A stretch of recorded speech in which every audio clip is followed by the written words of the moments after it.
दोस्तों, कोई भी काम शुरू करने से पहले हमें बिस्मिल्लाह पढ़ने का हुक्म मिला है, जिसका मतलब है शुरू अल्लाह के नाम से जो बड़ा रहमान और रहीम है। कुरान पाक में हर सूरत का आगाज बिस्मिल्लाह से ही होता है, लेकिन सूरह तौबा वह सूरत है जिसके आगाज में बिस्मिल्लाह नहीं पढ़ी जाती। कुरान के किसी भी हिस्से की तिलावत करने से पहले बिस्मिल्लाह पढ़ना लाजम है, क्योंकि बिस्मिल्लाह के बगैर कोई सूरत कोई आयत पढ़ने से इंसान इस बड़ी फजीलत से महरूम हो जाता है जो कुरान पाक की इन आयात की तिलावत करने से इस इंसान को हासिल होती है। लेकिन सूरह तौबा को बिस्मिल्लाह के बगैर तिलावत करने के पीछे कौन सा बड़ा राज है, इस वीडियो में हम इस राज के बारे में जानने की कोशिश करेंगे। सूरह तौबा कुरान पाक की 9वीं सूरत है जो 129 आयात और 16 रुकू पर मुश्तमिल है। कुरान पाक की बाकी सूरतों की तरह सूरह तौबा में भी ऐसा गहरा राज मौजूद है जिसको अगर इंसान ने जान लिया तो यकीनन इसने फलाह पा ली और कामयाबी हासिल कर ली।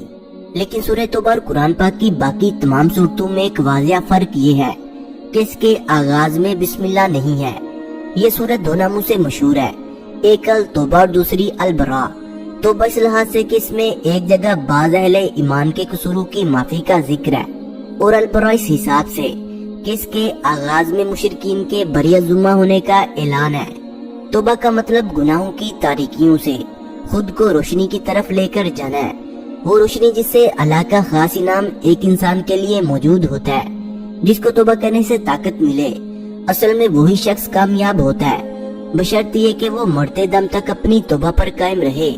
नफ्स के खिलाफ जंग करने को अल्लाह के रसूल ने सबसे बड़ा जहाद करार दिया, क्योंकि नफ्स के खिलाफ कोशिश करना दुनिया में सबसे बड़ा काम है। जो नफ्स को काबू करने में कामयाब रहा तो इसे दुनिया की कोई भी ताकत अल्लाह के कामों की तकमील से नहीं रोक सकती।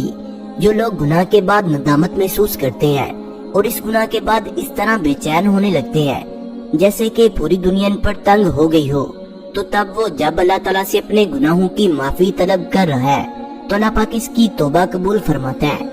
और इस हालत को सूरह तौबा में नहायत खूबसूरती के साथ बयान किया गया है, जिसकी एक आयत में इन 3 अफराद का जिक्र है जो कि हजरत मोहम्मद सल्लल्लाहु अलैहि वसल्लम के साथ ग़ज़वा तबूक में शदीद गर्मी और कठिन सफर की वजह से शरीक न हो पाए थे। जब इस ग़ज़वा से आप सल्लल्लाहु अलैहि वसल्लम तशरीफ लेकर आए तो वो 3 अफराद आपके पास माफी मांगने के लिए पहुँचे, तो आप सल्लल्लाहु अलैहि वसल्लम ने इन अफराद से बात करने से इनकार कर दिया। यहाँ तक कि इनके खानदान वालों ने भी इनके साथ बोलचाल बंद कर दी।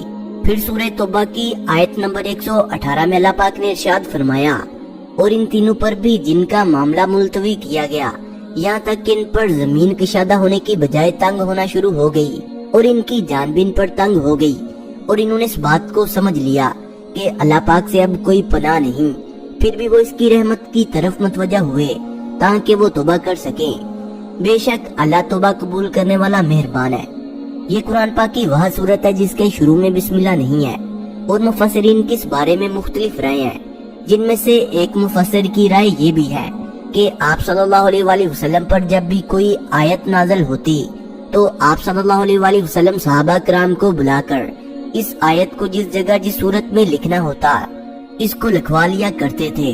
लेकिन ये आयत जिनको सूरह तौबा के नाम से जाना जाता है, इनके बारे में आप सल्लल्लाहु अलैहि वसल्लम ने कुछ भी इरशाद नहीं फरमाया कि इनको किस सूरत में किस जगह पर लिखना है।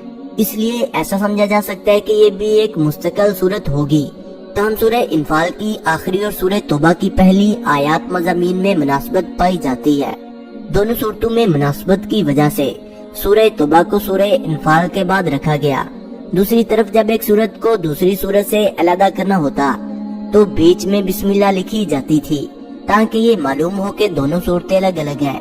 लेकिन सूरह तौबा के शुरू में बिस्मिल्लाह नहीं लिखवाई गई ताकि पहली वाली सूरत के साथ इसका तल्लुक होना समझ में आ जाए, और चूंकि ये बात वाज़िह नहीं थी कि सूरह तौबा अलग सूरत है या सूरह अनफाल का ही हिस्सा है, इसलिए दोनों पहलुओं को मद्देनजर रखते हुए हजरत उस्मान रज़ी अल्लाह तआला अन्हु ने कुरान पाक को जमा किया। तो इस सूरत के शुरू में बिस्मिल्लाह नहीं लिखी गई और अगली सूरत से सूरत को अलग बताया गया ताकि दोनों सूरतों को एक ही न समझ लिया जाए। इसके अलावा सूरह तौबा का मौजू अरब के मुशरिकीन और यहूद अंसार पर अजाब है। आप सल्लल्लाहु अलैहि वसल्लम की कौम पर ये अजाब आसमानी आफात की बजाय अहले ईमान की तलवार के जरिए नाफज किया गया, और इसकी तफसीली हदायत सूरत तौबा में दी गई। इस सूरत में ये हुक्म दिया गया कि मुशरिकीन अरब अगर आप सल्लल्लाहु अलैहि वसल्लम की रिसालत को कबूल न करें तो इनकी सजा मौत है। सूरह तौबा के शुरू में बिस्मिल्लाह न होने की असल वजह भी यही है कि सूरत में कहरो जलाल और मुनाफिकीन पर गैज़ो गज़ब और इनसे बेजारी का जिक्र है और बिस्मिल्लाह में रहमत का बयान है। रहमत के साथ फौरन रहमत का जिक्र मुनासिब नहीं।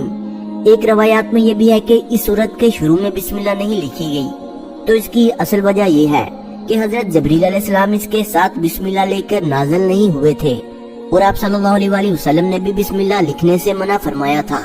दूसरी तरफ कुछ उलमा ये मिसाल देते हैं कि बाजार में अगर कोई चोर आपसे पर्स चुरा कर भाग जाता है तो आप जब इसको पकड़ेंगे तो आप ये नहीं कहेंगे कि बिस्मिल्लाहिर्रहमानिर्रहीम, बल्कि आप चोर से सीधा ये कहेंगे कि तुमने मेरा पर्स चुराया है और मैं तुम्हें छोड़ूंगा नहीं। इस सूरत के शुरू में बिस्मिल्लाह नहीं, क्योंकि अल्लाह ताला डायरेक्ट काफिरों से मुखातब होकर मुशरिकीन को ये वक्त याद दिलाता है कि जब इन्होंने जंग बंदी का मुआहदा तोड़ा था और इसी वजह से सूरत में बिस्मिल्लाह नहीं। उलमाए किराम ने सूरह तौबा की बहुत ज्यादा फजीलत बयान की है। जो कोई भी इसकी तिलावत करेगा वो जालिम के जुल्म से महफूज रहेगा और इस आयत की तिलावत से अल्लाह ताला इंसान के वो काम पूरे करता है जो काम बाहर इस इंसान को नामुमकिन से नजर आते हैं। सूरह तौबा की आखिरी 2 आयत की बहुत ज्यादा फजीलत है। ये सूरह मुबारक मदीना मुनव्वरा में नाज़िल हुई। बात करते हैं सूरत की आखिरी 2 आयत की कि इसकी फजीलत बरकत क्या है। इन 2 आयत की तिलावत करने से क्या होता है? दोस्तों, वैसे कुरान पाक का एक एक लफ्ज पढ़ने की बहुत ज्यादा बरकतें हैं और हमें चाहिए कि हम बगैर किसी मुकर्रर तादाद के इसको कसरत से पढ़ा करें। अपने अल्लाह को याद करके इसकी कसरत से इबादत करें। सांस रोककर इन आखिरी 2 आयत को पढ़ने से बेशुमार नेमतें हासिल होती हैं। पहली बात तो यह है कि जो ये अमल करता है इसे आप सल्लल्लाहु अलैहि वसल्लम का दीदार नसीब होता है। दूसरी बात यह है कि इसमें हिफाजत का निजाम बहुत ताकतवर हो जाता है। और तीसरा फायदा यह है कि इन आयत की तिलावत करने से अल्लाह ताला रिज़्क़ के दरवाजे खोल देता है।